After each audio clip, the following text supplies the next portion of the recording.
Well, that's another wonderful story from the Mingo and Me Story Vault. If you loved this episode, be sure to share your thoughts below. Who is your favorite character?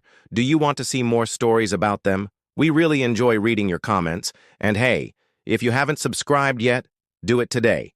Click the button above or the link in the description. It's free, and by subscribing, you will receive notifications about new stories. This week, we told you the legend of Slappy Hooper, the world's biggest, fastest, bestest sign painter. And many of you wrote to tell us how much you enjoyed the story. Well, thank you. Thank you so much for writing. You know, we always enjoy hearing what you think of the stories. And since so many of you asked for more adventures of the legendary Slappy Hooper, well, we're mighty glad to oblige.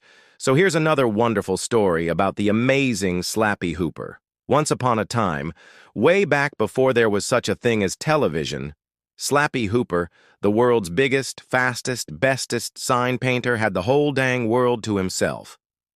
Oh yes, he did. And with his shoulders wider than most doorways and his coveralls weighing 300 pounds all by themselves, not to mention his brush and bucket, that suited him just fine. It was always hard to find paint that was dark enough to suit him, especially black. And he was having a heck of a time finding enough black paint for a job he was working on, a giant picture of a panther for Mrs. Peabody's Picture Palace, the local movie theater. They ought to make more shades of black, thought Slappy. I go through so much of the stuff I could start my own black paint company. And that's when he had his inspiration. Why not buy a bull and paint it black? Slappy figured he could paint the biggest, shiniest, smoothest black bull in the world, then use its hide for his very own brand of black paint. It would be called Bull's Black Gold, guaranteed to stick to anything. And so it was that Slappy found himself standing on the biggest lot at the county fair, looking at a cage full of steers. He walked right up to the biggest, shiniest, fattest steer in the pen. It was a blue ribbon winner. Slappy knew this because he read the sign, but also because the steer had a blue ribbon tied around its neck. Might as well start at the top, Slappy said. So he dipped his brush in some gold paint, and then he gave the ribbon a couple of coats of shiny black. Then he went to work on the steer. Soon, the steer's body glistened like patent leather shoes. But Slappy didn't stop there. He painted the hide even shinier and smoother until he was satisfied that this was the blackest bull in the world. The owners of the steer wanted it back. They needed it to win another blue ribbon tomorrow night at the big state fair. But Slappy wouldn't budge. He held the title to the blackest bull in the world, and that was worth a heap of money.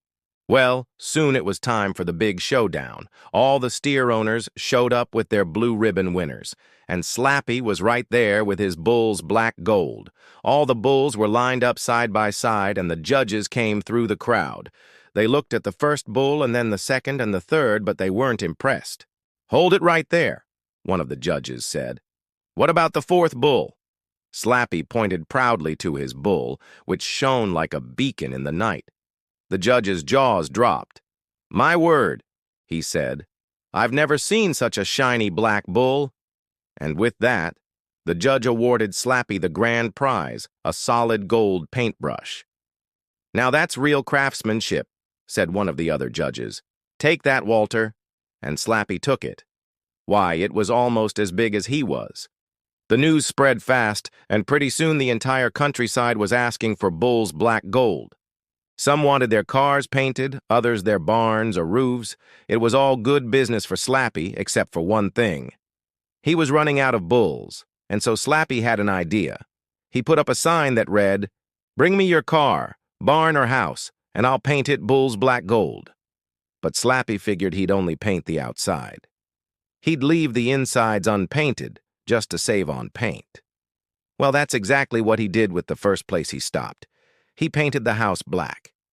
The lady of the house was so happy that she asked Slappy to come inside and see how he liked the walls. "Oh, goodness gracious," Slappy said. "I forgot to paint the inside. Sorry, ma'am." And he got to work right away, painting the walls, doors, and window trim the same shiny black as the outside. By the time he was through, the house looked like a giant black beetle. It was so shiny and smooth that you couldn't see a single brush stroke. Why, I've never seen such a beautiful house, the lady said. Oh, thank you, said Slappy. I try to paint the outside and inside. But that's impossible, the lady replied. How could you finish painting the inside while I'm showing you the outside? I never told you, said Slappy, but I have a special way of painting. I just dip my brush in the paint and then I slap it on the wall. And each time I do it, I paint one section black and I paint the next one right on top of it. So if I keep doing that fast enough, the paint never dries and I can paint the whole room at once. My word, said the lady. You're the most talented artist I've ever seen. She paid Slappy for his work and then invited him to stay for dinner. But Slappy had to keep moving. He had more houses to paint. He went on doing his unique style of painting, visiting every house and business establishment in every town, and so fast was he that he painted the inside and outside of every building before the sun set. For a time, everything was good for Slappy and his bull's black gold. Then one day, as he drove along the highway, he saw a shack with a big sign out front. It read, "Paint me any color you want, but don't use bull's black gold." The sign had been painted by Snapper Sloboda, who had a reputation for hating bull's black gold. One look at Snapper's face was enough to know he wasn't kidding. Snapper was green with envy. Slappy decided not to pay any attention to him. He was used to jealousy. After all, he was the world's biggest, fastest, bestest sign painter. But then one night, Slappy was awakened in his hotel room to the sound of heavy footsteps. He opened the door, and there was Snapper Sloboda, his eyes flashing. "Snapper, what are you doing here?" Slappy asked. "I came to tell you you're not gonna paint this town," Snapper snarled, and he rushed forward, knocking Slappy backward. Slappy slammed into his dresser and knocked his paint kit right off the table. The dresser tipped over and fell on his foot. Slappy screamed. This was the worst day of his life. Well, he managed to hobble out to his truck, but he couldn't drive on his injured foot. He just sat there thinking of all the towns he wouldn't get to paint. Just then, Snapper Sloboda crawled through the window. "I'm not gonna hurt you," he said. "I just want to paint the town myself." Slappy watched in amazement as Snapper took a paintbrush and began to slap it against the wall. At first, nothing happened. Then slowly, the wall began to turn black, shiny and smooth as glass. And then it hit Slappy. Snapper was using Slappy's technique, slapping the paint on so fast that it never dried. But why? Slappy thought he knew the answer. He just hadn't noticed before. All the paint Snapper used was bull's black gold. Snapper must have stolen it. Slappy knew then what he had to do. He let Snapper finish painting the wall, then waited till he was done.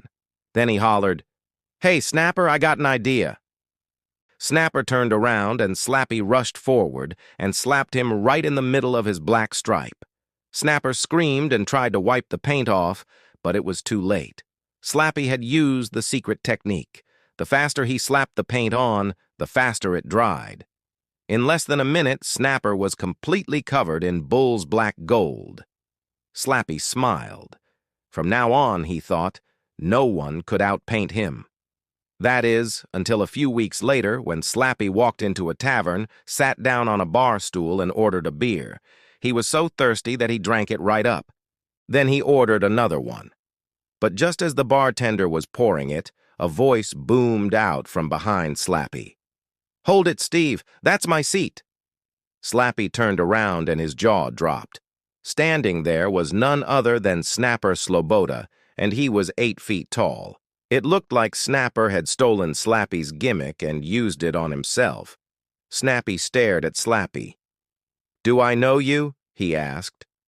"Maybe," said Slappy. "I wonder what size brush you use." Well, that's another wonderful story from the Mingo and Me Story Vault. Did you love it? Let us know in the comments below. What should Slappy paint next? And don't forget, click the button above or the link in the description to subscribe. It's free and you'll get notifications about new stories. Until next time, goodbye.